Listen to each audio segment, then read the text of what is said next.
So, what can a bicycle ride teach us about our life of the Christian faith? Hey friends, it's Pastor Mike from Fellowship Church. Always love to connect with you midweek. Good to be back with you after a couple weeks away. Hope you had a wonderful Labor Day holiday, and I hope things are doing well in your house as school begins and we're off to our fall activities. That question for you again, what can a bicycle ride teach us about our life of the Christian faith? Well, if you're part of the Fellowship family, you might know I had an experience back in August. I participated in a fundraiser bicycle ride. It was a ride across the state of Michigan, raise a few bucks for juvenile diabetes. Appreciate all your help. But I'll tell you something, when you're spending an entire day riding a bicycle, your mind does tend to wander a little bit and you start thinking of things. And here's something I thought about somewhere around Mount Pleasant.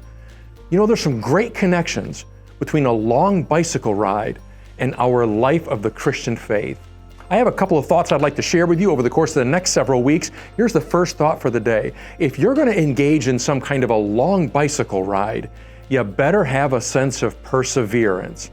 Now, perseverance, if that word sounds familiar to you, it's because it's a pretty common word in the New Testament of your Bible. Not so common in the Old Testament, but frequently the writers of the New Testament, Paul, Peter, James, all of them refer to this thing called perseverance, because they know that continuing in your faith through the difficult seasons of life requires some sense of kind of perseverance, the ability to just push on through.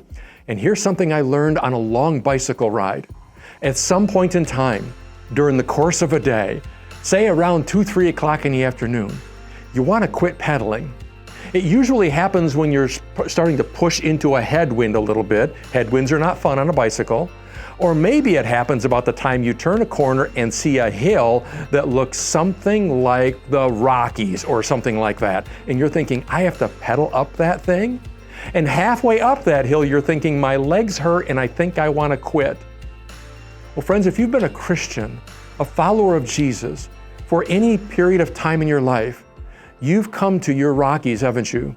Or you've come to a place where, just kind of euphemistically speaking, your legs hurt. Meaning, hey, this practice of the Christian faith is starting to get a little bit comfortable. In fact, trying to live out my faith right now even feels kind of painful.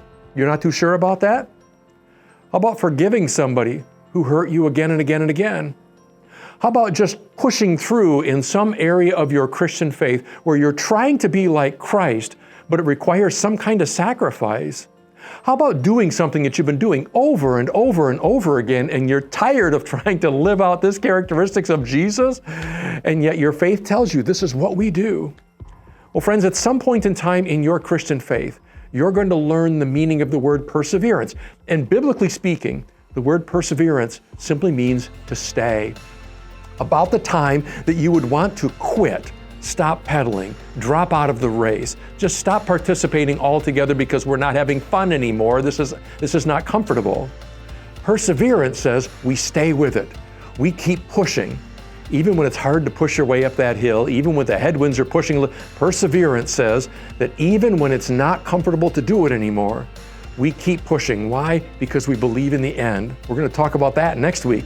But friends, perseverance says, I'm going to stay in this race and stay in this life, even when it gets a little bit hard. Hey, if I were to ask you a question, give me one area in your life right now where you're trying to persevere in your Christian faith. Can you think of at least one? You might be able to think of 2 or 3. Can you think of at least one where you would say, wow, this is a hard place for me to keep living the Christian life in my cultural context? What would that look like for you, friends? That's perseverance. It's a thing on a bicycle ride, that's for sure, and it's certainly a biblical characteristic of our faith as well. May you persevere through every hill and headwind this week. Friends, I hope you have a wonderful week. Hope you're enjoying this beginning of the fall season. Hope you know that we love you, care about you, praying for you too. Take care. Look forward to seeing you soon. God bless. Bye-bye.